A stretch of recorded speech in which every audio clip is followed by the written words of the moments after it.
Everyone ਅੱਜ ਦੇ lecture ਦੇ ਵਿੱਚ ਆਪਾਂ ਕਰਨ ਜਾ ਰਹੇ ਹਾਂ ਗਰੁੱਪ ਨੰਬਰ 17th ਐਲੀਮੈਂਟ ਜਿਨ੍ਹਾਂ ਨੂੰ ਹੈਲੋਜਨਸ ਵੀ ਬੋਲਿਆ ਜਾਂਦਾ ਹੈ। ਹੈਲੋਜਨਸ ਕਿਉਂ ਬੋਲਦੇ ਆ? Hello means sea salt, gen means produced और born। ਸਮੁੰਦਰ ਦੇ ਵਿੱਚ ਜ਼ਿਆਦਾਤਰ ਜਿਹੜੇ ਸਾਲਟ ਐਗਜ਼ਿਸਟ ਕਰਦੇ ਨੇ ਉਹ ਜ਼ਿਆਦਾਤਰ ਇਹਨਾਂ ਐਲੀਮੈਂਟਾਂ ਦੀ ਐਗਜ਼ਿਸਟ ਕਰਦੇ ਨੇ, ਤਾਂ ਕਰਕੇ ਇਹਨਾਂ ਨੂੰ ਸੀ ਸਾਲਟ ਫਾਰਮਿੰਗ ਜਾਂ ਹੈਲੋਜਨਸ ਬੋਲਿਆ ਜਾਂਦਾ ਹੈ। ਓਕੇ, ਗਰੁੱਪ ਨੰਬਰ 17ਵੇਂ ਐਲੀਮੈਂਟ ਨੇ ਇਹ।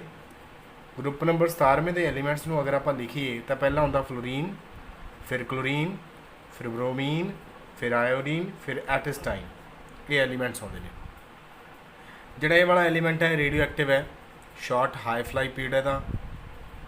ਇਹ ਰੇਡੀਓ ਐਕਟਿਵ ਹੈ, ਸ਼ਾਰਟ ਹਾਫ ਲਾਈਫ ਪੀਰੀਅਡ ਹੁੰਦਾ ਇਹਦਾ। ਸੋ ਇਹਨੂੰ ਆਪਾਂ ਘੱਟ ਸਟੱਡੀ ਕਰਾਂਗੇ ਬਟ ਬਾਕੀਆਂ ਨੂੰ ਜ਼ਿਆਦਾ ਸਟੱਡੀ ਕਰਾਂਗੇ।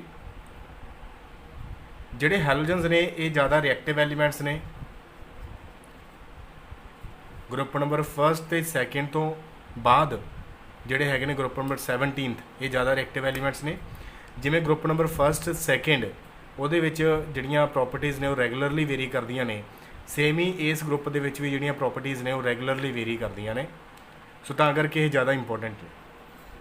ਅੱਗੇ ਆਪਾਂ ਗੱਲ ਕਰਦੇ ਹਾਂ ਇਹਨਾਂ ਦੀਆਂ ਫਿਜ਼ੀਕਲ ਤੇ ਕੈਮੀਕਲ ਪ੍ਰੋਪਰਟੀਜ਼ ਬਾਰੇ।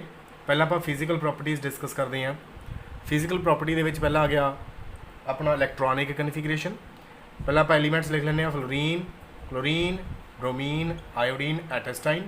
ਓਕੇ, ਇਸ ਦਾ ਜਿਹੜਾ ਅਟੋਮਿਕ ਨੰਬਰ ਉਹ 9 ਹੈ, ਫਿਰ 17 ਆ ਜਾਏਗਾ, ਫਿਰ 35, 53 ਐਂਡ 85। ਓਕੇ, ਇੱਥੇ ਆਪਾਂ ਨੇ 8 ਐਡ ਕੀਤੇ ਨੇ, ਫਿਰ 18, ਦੈਨ ਫਿਰ 18, ਫਿਰ 32। 8 18 18 32। ਇੱਦਾਂ ਜਦੋਂ ਆਪਾਂ ਐਡ ਕਰਦੇ ਹਾਂ ਤਾਂ ਬਾਕੀ ਦੇ ਐਲੀਮੈਂਟਸ ਦੀ ਜਿਹੜਾ ਅਟੋਮਿਕ ਨੰਬਰ ਆਪਾਂ ਲਿਖ ਸਕਦੇ ਹਾਂ। ਇਹਦੀ ਇਲੈਕਟ੍ਰੋਨਿਕ ਕਨਫੀਗਰੇਸ਼ਨ ਕੀ ਬਣੇਗੀ? Helium 2s2 2p5।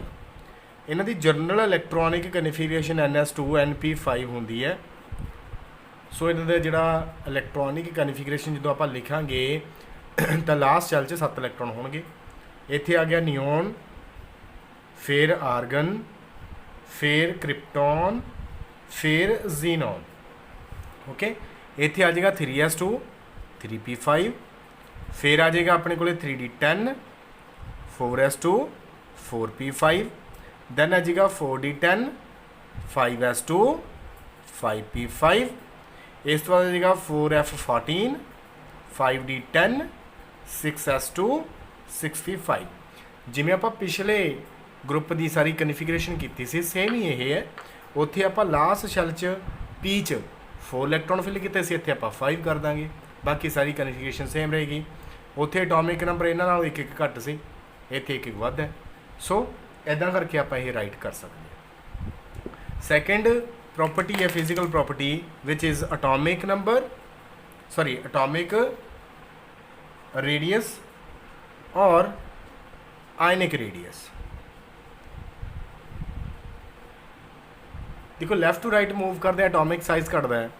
It means ਇਹ ਇੱਦਾਂ ਦੇ ਐਲੀਮੈਂਟਸ ਨੇ ਜਿਨ੍ਹਾਂ ਦਾ ਅਟੋਮਿਕ ਨੰਬਰ ਸਾਰਿਆਂ ਨਾਲੋਂ ਘੱਟ ਹੈ। ਸੋ ਇਹਨਾਂ ਦਾ ਜਿਹੜਾ ਅਟੋਮਿਕ ਰੇਡੀਆਈ, ਸੋ ਇਹਨਾਂ ਦਾ ਸਮੋਲੈਸਟ ਅਟੋਮਿਕ ਸਾਈਜ਼ ਹੈ, ਸਾਰਿਆਂ ਦੇ ਨਾਲੋਂ ਘੱਟ ਸਾਈਜ਼ ਹੈ ਇਹਦਾ। ਟੌਪ ਟੂ ਬਾਟਮ ਮੂਵ ਕਰਦੇ ਹਾਂ, ਸਾਈਜ਼ ਵੱਡਾ ਹੁੰਦਾ ਜਾਂਦਾ। It means 80 the size highest ਹੋਏਗਾ। ਟੌਪ ਟੂ ਬਾਟਮ ਸਾਈਜ਼ ਕੀ ਕਰਦਾ ਹੈ? ਇਨਕਰੀਜ਼ ਕਰਦਾ ਹੈ। ਨਾਓ ਅਗਰ ਆਪਾਂ ਹਲਾਈਡ ਆਇਨ ਬਣਾਉਣੇ ਆ, ਇਹਨਾਂ ਦੇ ਜਿਹੜੇ ਹਲਾਈਡ ਆਇਨਸ ਨੇ ਉਹਨਾਂ ਦਾ ਸਾਈਜ਼ ਸਿੰਪਲ ਹੈਲੋਜਨਸ ਤੋਂ ਵੱਡਾ ਹੋਏਗਾ। ਜਿਵੇਂ ਆਪਾਂ Cl ਨੈਗੇਟਿਵ ਤੇ Cl ਦੀ ਗੱਲ ਕਰਦੇ ਹਾਂ, ਜਿਹੜਾ ਕਟਾਇਨ ਹੈ ਉਹਦਾ ਸਾਈਜ਼ ਉਹਦੇ ਪੇਰੈਂਟ ਐਟਮ ਤੋਂ ਵੱਡਾ ਹੁੰਦਾ। ਆਪਾਂ ਇਹ ਕੀਤਾ ਹੋਇਆ +1 'ਚ, ਸੇਮ ਹੀ ਇੱਥੇ ਆ ਗਿਆ।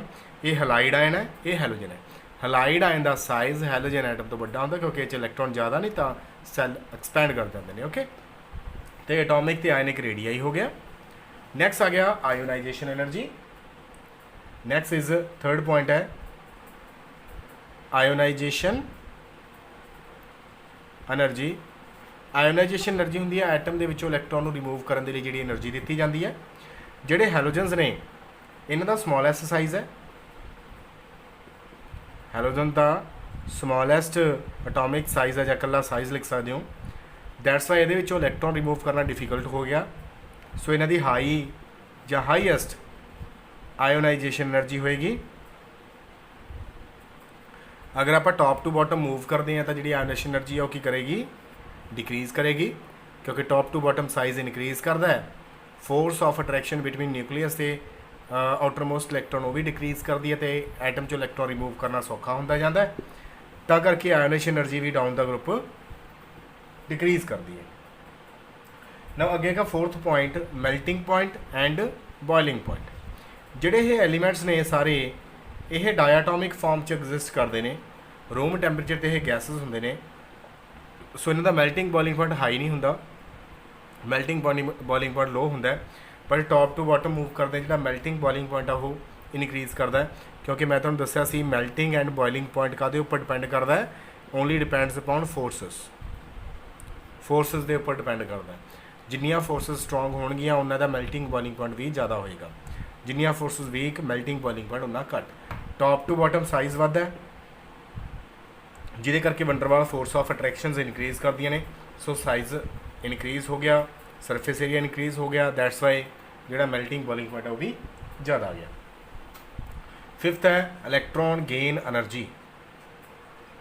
ਇਲੈਕਟ੍ਰੋਨ ਗੇਨ એનર્ਜੀ, ਇਲੈਕਟ੍ਰੋਨ ਨੂੰ ਐਟਮ ਦੇ ਵਿੱਚ ਆਪਾਂ ਨੇ ਐਡ ਕਰਵਾਉਣਾ ਹੈ, એનર્ਜੀ ਰਿਲੀਜ਼ ਹੋਏਗੀ, that energy is called electron gain energy. ਜਿਹੜੇ ਹੈਲੋਜਨਸ ਨੇ ਇਹਨਾਂ ਦੀ ਹਾਈਐਸਟ ਇਲੈਕਟ੍ਰੋਨ ਗੇਨ એનર્ਜੀ ਹੁੰਦੀ ਹੈ, ਹਾਈਐਸਟ ਇਲੈਕਟ੍ਰੋਨ ਗੇਨ એનર્ਜੀ ਹੋਊਗੀ ਇਹਨਾਂ ਦੀ। ਕਿਉਂ ਹੋਊਗੀ? Because of smallest size. Secondly electron gain energy top to bottom move ਕਰਾਂਗੇ ਤਾਂ ਡਿਕਰੀਜ਼ ਕਰੇਗੀ। ਇਲੈਕਟ੍ਰੋਨ ਗੇਨ એનર્ਜੀ ਜਿਹੜੀ ਕਲੋਰੀਨ ਦੀ ਆ ਉਹ ਜ਼ਿਆਦਾ ਹੈ ਫਲੋਰੀਨ ਦੇ ਨਾਲੋਂ। ਠੀਕ ਹੈ, ਕਿਉਂ ਜ਼ਿਆਦਾ ਆ? ਕਿਉਂਕਿ ਫਲੋਰੀਨ ਦਾ ਸਾਈਜ਼ ਸਮੋਲ ਹੈ, ਥੋੜ੍ਹੇ ਜਿਹੇ ਏਰੀਏ ਦੇ ਵਿੱਚ ਹੀ 7 ਇਲੈਕਟ੍ਰੋਨ ਪਏ ਨੇ। ਜਿਹੜਾ ਇਲੈਕਟ੍ਰੋਨ ਐਡ ਕਰਾਂਗੇ ਉਹਨੂੰ ਇਹੀ ਇਲੈਕਟ੍ਰੋਨ ਰਿਪੈਲ ਕਰ ਦੇਣਗੇ। ਜਾਂ ਇਹ ਇਲੈਕਟ੍ਰੋਨ ਜ਼ਿਆਦਾ ਫੋਰਸ ਨਾਲ ਇਹਦੇ ਵਿੱਚ ਐਡ ਨਹੀਂ ਹੋ ਸਕਦਾ ਤਾਂ એનર્ਜੀ ਵੀ ਘੱਟ ਰਿਲੀਜ਼ ਹੋਏਗੀ। ਬਟ ਕਲੋਰੀਨ ਦਾ ਸਾਈਜ਼ ਵੱਡਾ, ਜ਼ਿਆਦਾ ਵੱਡੇ ਸਾਈਜ਼ 'ਤੇ ਇਲੈਕਟ੍ਰੋਨਸ ਖਿੰਡੇ ਪਏ ਨੇ, ਦੂਰ ਦੂਰ ਪਏ ਨੇ, ਤਾਂ ਇਹ ਇਲੈਕਟ੍ਰੋਨ ਈਜ਼ਲੀ ਇਹਦੇ ਵਿੱਚ ਐਡ ਹੋ ਸਕਦਾ ਅਤੇ એનર્ਜੀ ਵੀ ਜ਼ਿਆਦਾ ਰਿਲੀਜ਼ ਹੋਏਗੀ ਬਾਹਰ। ਤਾਂ ਕਰਕੇ ਕਲੋਰੀਨ ਦੀ ਇਲੈਕਟ੍ਰੋਨ ਗੇਨ એનર્ਜੀ ਫਲੋਰੀਨ ਦੇ ਨਾਲੋਂ ਜ਼ਿਆਦਾ ਹੁੰਦੀ ਹੈ। ਕਾਰਨ ਹੈਗਾ ਸਾਈਜ਼, ਕਿਉਂਕਿ ਫਲੋਰੀਨ ਦਾ ਸਾਈਜ਼ ਸਮੋਲੈਸਟ ਹੈ, that's why the electron gain energy ਘੱਟ ਜਾਂਦੀ ਹੈ। ਛੇਵਾਂ ਹੈਗਾ ਇਲੈਕਟ੍ਰੋ ਨੈਗੇਟਿਵਿਟੀ। ਕੋਵਲੈਂਟ ਬੌਂਡ ਦੇ ਵਿੱਚ ਇਲੈਕਟ੍ਰੋਨ ਪੇਅਰਸ ਨੂੰ ਆਪਣੇ ਵੱਲ ਅਟਰੈਕਟ ਕਰਨ ਦੀ ਕਿੰਨੀ ਕੁ ਪਾਵਰ ਹੈ, that is electro negativity. Fluorine most electro negative element ਹੈ, ਮੋਸਟ ਇਲੈਕਟ੍ਰੋ ਨੈਗੇਟਿਵ ਐਲੀਮੈਂਟ ਹੈ। ਇਹਦੀ ਟੈਂਡੈਂਸੀ ਇਲੈਕਟ੍ਰੋਨ ਨੂੰ ਆਪਣੇ ਵੱਲ ਅਟਰੈਕਟ ਕਰਨ ਦੀ ਜ਼ਿਆਦਾ ਹੈ। ਟੌਪ ਟੂ ਬਾਟਮ ਮੂਵ ਕਰਦੇ ਹਾਂ, ਸਾਈਜ਼ ਵਧਣ ਦਾ ਕਰਕੇ ਜਿਹੜੀ ਇਲੈਕਟ੍ਰੋ ਨੈਗੇਟਿਵਿਟੀ ਹੈ,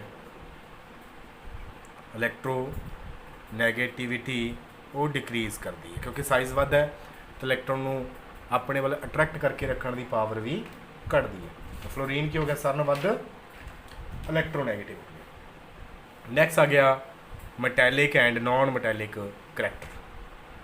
next is 7th metallic and non metallic character. ਜਿਹੜਾ ਗਰੁੱਪ ਨੰਬਰ 17ਵੇਂ ਐਲੀਮੈਂਟਸ ਨੇ ਇਹ ਸਾਰੇ ਨਾਨ ਮੈਟਲਸ ਨੇ, but top to bottom move ਕਰਦੇ ਆ ਤਾਂ ਜਿਹੜਾ ਨਾਨ ਮੈਟੈਲਿਕ ਕਰੈਕਟਰ ਹੈ ਉਹ ਘਟਦਾ। ਸਾਰੀਆਂ ਇਹ ਨਾਨ ਮੈਟਲਸ ਨੇ, ਡਾਇਆਟੋਮਿਕ ਫਾਰਮ 'ਚ ਇਹ ਐਗਜ਼ਿਸਟ ਕਰਦੀਆਂ ਨੇ। ਅਗਲਾ 8th ਕਲਰ। ਇੱਥੋਂ ਕੁਐਸਚਨ ਇੱਕ ਇੰਪੋਰਟੈਂਟ ਆਉਂਦਾ ਹੈ, ਵਾਈ ਹੈਲੋਜਨਸ ਆਰ ਕਲਰਡ। ਹੈਲੋਜਨਸ ਕਲਰਡ ਕਿਉਂ ਹੁੰਦੇ ਨੇ? ਜਿਵੇਂ ਆਪਣੇ ਕੋਲੇ ਫਲੋਰੀਨ ਹੈ, ਫਲੋਰੀਨ ਦਾ ਜਿਹੜਾ ਕਲਰ ਹੈ ਉਹ ਲਾਈਟ ਯੈਲੋ ਹੁੰਦਾ ਹੈ, ਲਾਈਟ ਯੈਲੋ। ਕਲੋਰੀਨ ਦਾ ਜਿਹੜਾ ਕਲਰ ਹੁੰਦਾ ਹੈ ਉਹ ਗ੍ਰੀਨਿਸ਼ ਯੈਲੋ ਹੁੰਦਾ ਹੈ। ਜਿਹੜਾ ਬ੍ਰੋਮੀਨ ਆ ਉਹਦਾ ਰੈਡਿਸ਼ ਬਰਾਊਨ ਹੁੰਦਾ ਹੈ। ਜਿਹੜੀ ਆਇਓਡੀਨ ਹੈ ਉਹਦਾ ਡਾਰਕ ਵਾਇਲਟ ਕਲਰ ਹੁੰਦਾ ਹੈ, ਵਾਇਲਟ, ਡਾਰਕ ਵਾਇਲਟ ਕਲਰ। ਇਹ ਕਲਰਡ ਕਿਉਂ ਨੇ? ਕਿਉਂਕਿ ਦੇਖੋ ਕੋਈ ਵੀ ਚੀਜ਼ ਆਪਾਂ ਨੂੰ ਕਲਰ ਕਿਵੇਂ ਦਿੰਦੀ ਹੈ, ਅਗਰ ਉਹ ਕਿਸੇ ਕਲਰ ਨੂੰ ਐਬਜ਼ੌਰਬ ਕਰਕੇ ਦੁਬਾਰਾ ਰਿਫਲੈਕਟ ਕਰਦੀ ਹੈ। ਜਿਹੜੇ ਹੈਲੋਜਨਸ ਨੇ ਇਲੈਕਟ੍ਰੋਮੈਗਨੈਟਿਕ ਰੇਡੀਏਸ਼ਨ ਦੇ ਵਿੱਚੋਂ ਜਿਹੜਾ ਵਿਜ਼ੀਬਲ ਪੈਟਰਨ ਹੈ ਕੱਲੀਆਂ ਉਹਨੂੰ ਹੀ ਇਹ ਐਬਜ਼ੌਰਬ ਕਰਦੇ ਨੇ, ਐਬਜ਼ੌਰਬ ਕਰਕੇ ਉਹਨੂੰ ਹੀ ਇਹ ਦੁਬਾਰਾ ਰੀਇਮਿਟ ਕਰ ਦਿੰਦੇ ਨੇ। ਦੈਟਸ ਵਾਈ ਉਹ ਕਲਰ ਜਿਹੜਾ ਹੈਗਾ ਆਪਾਂ ਨੂੰ ਦਿਖਣ ਲੱਗ ਜਾਂਦਾ।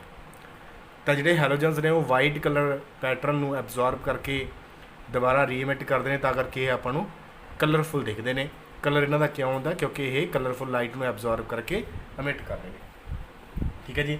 ਇਸ ਤੋਂ ਬਾਅਦ ਆ ਗਿਆ ਇੱਕ ਕੁਐਸਚਨ ਹੁੰਦਾ ਹੈ ਕਿ ਹੈਲੋਜਨਸ ਜ਼ਿਆਦਾ ਰਿਐਕਟਿਵ ਕਿਉਂ ਨੇ? ਬਿਕੋਜ਼ ਜਿਹੜੀ ਹੈਲੋਜਨ ਦੀ ਬੌਂਡ डिसोसिएशन एनर्जी है, पहला कारण है बॉन्ड डिसोसिएशन एनर्जी, वो बहुत लो है, घट है। घट होने के करके इन्हां दा बॉन्ड ईजली ब्रेक हो जाता है। दूसरा इन्हां दी हाई इलैक्ट्रॉन गेन एनर्जी है। बॉन्ड ब्रेक होने तो बाद ये ईजली इलैक्ट्रॉन एक्सैप्ट कर सकते हैं। ਇਹਨਾਂ ਦੋਨਾਂ ਕਾਰਨਾਂ ਦਾ ਕਰਕੇ ਇਹ ਈਜ਼ਲੀ ਬੌਂਡਿੰਗ ਕਰ ਸਕਦੇ ਨੇ ਕਿਸੇ ਵੀ ਐਟਮ ਦੇ ਨਾਲ, ਈਜ਼ਲੀ ਆਇਨਿਕ ਬੌਂਡ ਬਣਾ ਸਕਦੇ ਨੇ ਕਿਸੇ ਵੀ ਹੋਰ ਐਟਮ ਦੇ ਨਾਲ ਜਾਂ ਆਇਨ ਦੇ ਨਾਲ। ਓਕੇ, ਤਾਂ ਇਹਨਾਂ ਦੋਨਾਂ ਕਾਰਨਾਂ ਦਾ ਕਰਕੇ ਜਿਹੜੇ ਹੈਲੋਜਨਸ ਨੇ ਉਹ ਜ਼ਿਆਦਾ ਰਿਐਕਟਿਵ ਨੇ।